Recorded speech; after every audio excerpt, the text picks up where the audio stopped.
Today we're going to be doing a presentation on cystitis.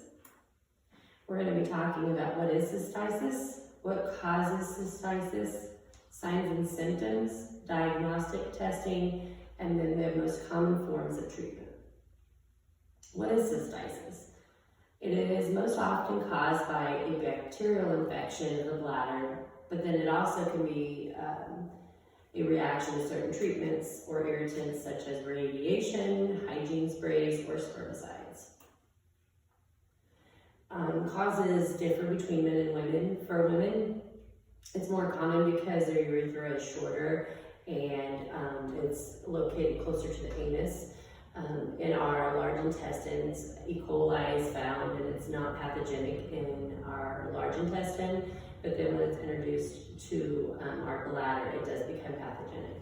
And you'll see here's the male urethra. It's about 7 to 9 centimeters long, and then for female, it's about 2 or 3. Also, when women take antibiotics, the targeted targeted infection is treated, but then also you can lose some of your normal bacteria, and that can be a problem. And then you'll see here, for men, an enlarged prostate can cause the urine not to be able to leave the urethra, and that can cause infection. Here you're going to see kidney stones. Kidney stones can kind of block the urine from leaving the bladder or entering the bladder too. And any time that urine sits in your body, it's a breeding ground for bacteria. Catheterization is a big one. Here in hospitals, they're really trying to avoid catheterizing patients because of the infection risk. You have to be very, very sterile in your technique when you catheterize, and they were finding that nurses were not either cleaning their area right. Whenever the catheter would be maybe touching the patient's skin, you have to use surgical sepsis or a septic technique whenever you're doing a catheter. So a lot of nursing interventions involve less invasive. What causes cystitis? The most common bacteria is E. coli, like I said, that is found in the large intestine. What is E. coli? They are harmless. Some are pathogenic and could cause illness, diarrhea outside the intestinal tract. We're going to see a picture here. The E. coli will attach to epithelial cell by usually fimbriae or the pili. And here is a list of some other bacteria that can have been known to cause cystitis.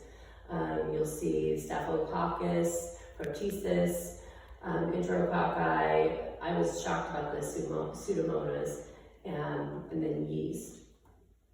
But like I said, E. coli is the most common.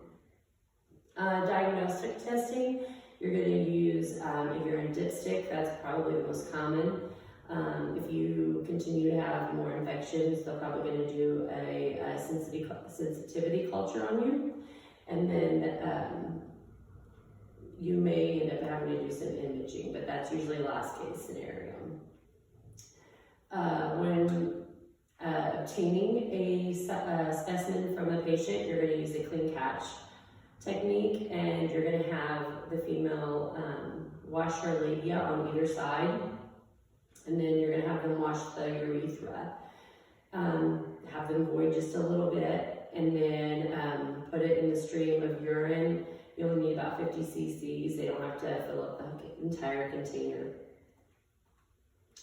Here you're going to see a dipstick, and these are done not necessarily by nurses in like med-surg and stuff like that. It's going to be more doctors' offices, but it gives you an immediate result, and it's going to show you there's nitrates, leukocytes, stuff like that in the urine.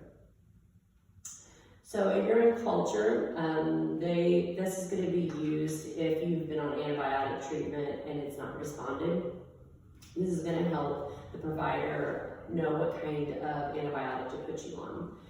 What they do is they take the E. coli and they're going to grow it on a McConkey plate, and it's going to be incubated overnight. They're going to show up, as you can see here, as pink colonies. And finally, with the diagnostic, you're either going to have a CT or an MRI. And then a cystoscope is pretty invasive. The CT and MRI, they're not direct imaging, whereas a cystoscope is pretty invasive. You're going to see pictures. Here's the same instruments are used for female and a male, but again, like I said, the urethra, there's longer passage that they're going to have to go through for the male, and then here is the female.